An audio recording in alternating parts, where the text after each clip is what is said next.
இன்னைக்கு நான் மயக்கம் போட்டு விழுந்ததுக்கு அப்புறம்தான்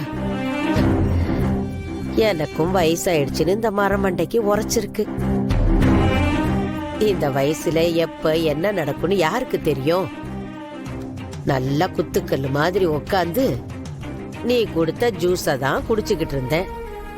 பார்த்தா இப்படி ஆயிடுச்சு. நான் இப்ப ஒரு முடிவு எடுத்திருக்கேன். எது எப்படி இருந்தாலும் உனக்கும் ஆதிக்கும் சீக்கிரம் கல்யாணம் நடந்தாகணும்.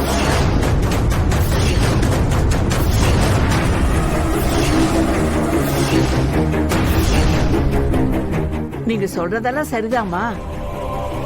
ஆனா இங்கதான் எப்ப கல்யாணம்னு பேச்சு எடுத்தாலும் ஏதாவது ஒரு தடங்கள் வந்துகிட்டே இருக்கே. அது மட்டும் இல்ல, நிச்சயதார்த்தத்தையாவது பண்ணி இருந்தா நேரடியா கல்யாணத்துக்கே போயிருக்கலாம். அதுவும் நடக்கல. இத பாருங்கம்மா, எதுவா இருந்தாலும் முறைப்படி பண்றதானே நல்லது. ஏற்கனவே மித்ரா ஆதியோட கல்யாணம் 2 தடவை தடைப்பட்டிருக்கு. நிச்சயத்துக்கு வர நாள் குறிக்கணும், நல்ல நேரம் பார்க்கணும், ஜவுளி வாங்கணும், நகை துணிமணி எல்லாம் எடுக்கணும். இப்படி ஏகப்பட்ட வேலை இருக்கேம்மா.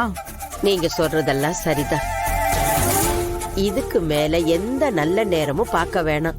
நான் முடிவு பண்ணிட்டேன். நாளைக்கு ஆதிக்கும் மித்ராவுக்கும் நிச்சயதார்த்தம்.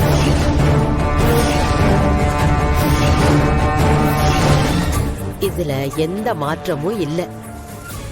இந்த விஷயத்துல யாரு சொல்றதையும் நான் கேக்குறதா இல்ல.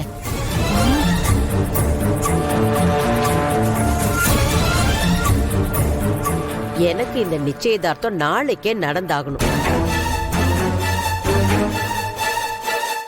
இந்த லண்டன்காரமா சொல்ற மாதிரி நிச்சயதார்த்தம் நடந்து இது கல்யாணத்துக்கு போறப்பதான் நீங்க 2 பேரும் யாருன்னு தானா வந்து இந்த ஊர் உலகத்துக்கு சொல்லுவீங்க. என்னமா யோசிக்கிற?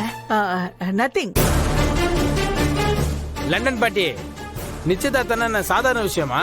எவ்வளவு வேலை இருக்கு. அதெல்லாம் சரிதான். நாம நடத்தணும்னு நினைச்சாலும் இது ஒரு பெரிய விஷயமே கிடையாது. ஆளுக்கு ஒரு வேலையா பார்த்தா பாட்டி சொன்ன மாதிரி நாளைக்கு நிச்சயதார்த்தமே பண்ணிடலாமே. ஏன்னா எனக்கு அவங்க சொல்றதுதான் சரின்னு படுது. நாளைக்கு நம்ம ரொம்ப முக்கியமான சொந்தக்காரங்களை இன்வைட் பண்ணி ஒரு சின்ன மினி ஹாலா பார்த்து புக் பண்ணி நிச்சயதார்த்தத்தை பண்ணிடலாம். நீங்க சொல்றதெல்லாம் சரிதான். இருந்தாலும் பொண்ணுக்கும் மாப்பிள்ளைக்கும் ட்ரெஸ் வாங்கணும், மாலை மாத்திக்கிறதுக்கு மோதிரம் வாங்கணும், மாலை வாங்கணும், சொந்தக்காரங்களுக்கு எல்லாம் சொல்லணும்ல. நானும் அது எல்லாத்தையும் யோசனை பண்ணிக்கிட்டு தான் இருக்கேன்.